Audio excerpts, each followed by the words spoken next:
Ngoài giáp có thể điện yêu thỉnh chu à bẹt nên nhất yu à chân này sai cao này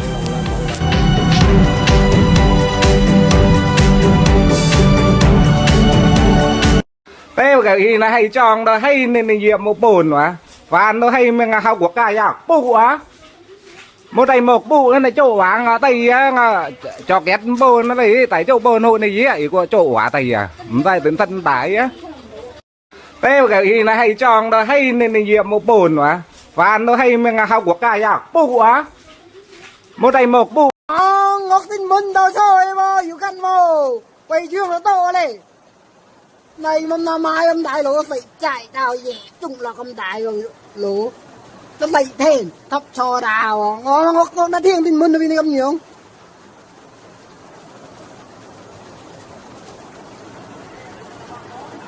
ngọc tinh môn đâu thôi mà ngọc nó thiêng tinh môn nó đã qua âm đại lộ hả đồ mới à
自6月14日起，怀集县遭遇了持续强降雨，原因是台风蝴蝶的残余环流、高空槽和季风的完美联动，连续几天的强降雨像开了挂一样，硬生生的砸出了一个水世界。截至目前，累计降雨量高达282.6毫米，而下帅乡更是直接被暴雨点名，一举刷出了536.6毫米的惊人记录。对比一下，某些城市一整年的降水量也不过如此。结果呢，河道暴涨，水库溢流。怀集县5个河道站的水位全部突破警戒线，有3座水库直接干到超汛线运行，这就是大自然对豆腐渣工程最直接的考验。到6月17日为止，全县19个乡镇和街道不同程度受灾，7.8万人被迫紧急转移避险，2.9万人房屋进水，道路瘫痪，堤防被冲垮，农田泡汤，直接经济损失接近1500万元。说句不好听的，连最基本的水来土掩都做不到。政府到底平时都在干嘛？更讽刺的是，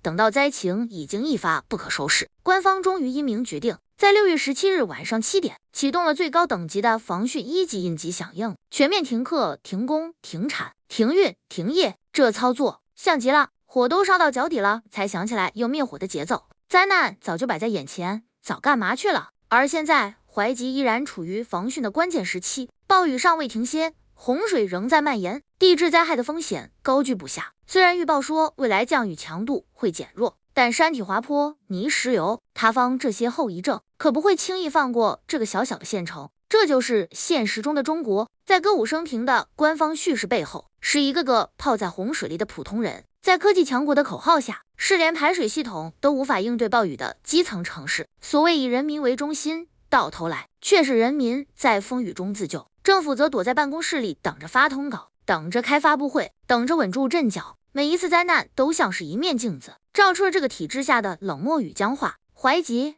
只不过是无数被忽视、被牺牲的县城之一。你以为这是新闻？对当权者来说，这只是數據，是控制得到，是形勢可控的一個小插曲。但對生活在那裡的老百姓而言，洪水已經係倒灌入村口嘅河堤啦，我而家準備翻屋企搬嘢啊！我哋嘅洪水入村啦，點啊？洪水入村啦，我嘅弟兄所有村，我都過來救援我啊！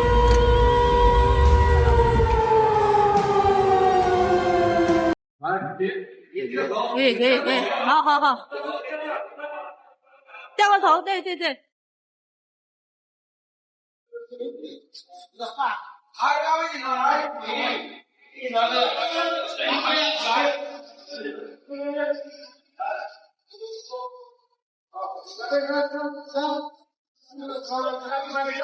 整個懷集呢2日都喺度發洪水，經歷咗1日1夜，依家啲洪水依然係未有退嘅。你睇，依家越嚟越大水噶啦，一片汪洋，就好似威尼斯咁樣噶啦。啲暴雨從今朝開始落足1日，依家都未有停過嘅，真係天光不作美啊！埃及歌話齋1畝變8畝，依家我哋橋頭係1畝變1000畝啦！依家啲洪水喺各個嘅村委，好多個路口都浸咗啦，就連我哋農作物都浸得好犀利啦，越嚟越嚴重，就連埋啲房屋、村口、路口、河道、公路都浸得好犀利啦！依家好多地方都拉起咗警戒線，就連學校都停埋。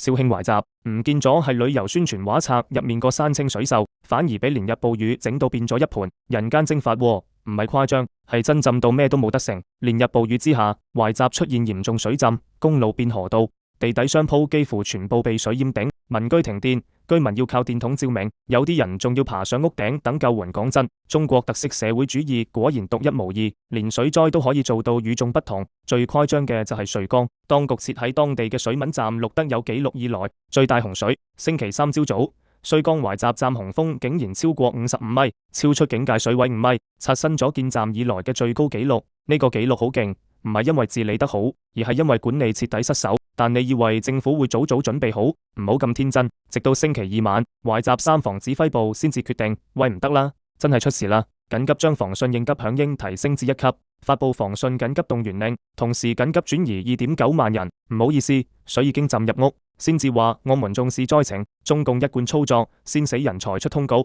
先出事先裝醒。所謂5停措施，停課、停工、停產、停運、停業，聽落好似政府好果斷，實際係被水逼到無退路。唔好講咩提前預警，咩基礎設施，咩抗洪防汛建設，全部都係紙上談兵。喺咁多年基建狂魔的自我吹捧下，原來連場暴雨都頂唔順，橡皮艇一出動就知成個系統冇一個防線係頂得住。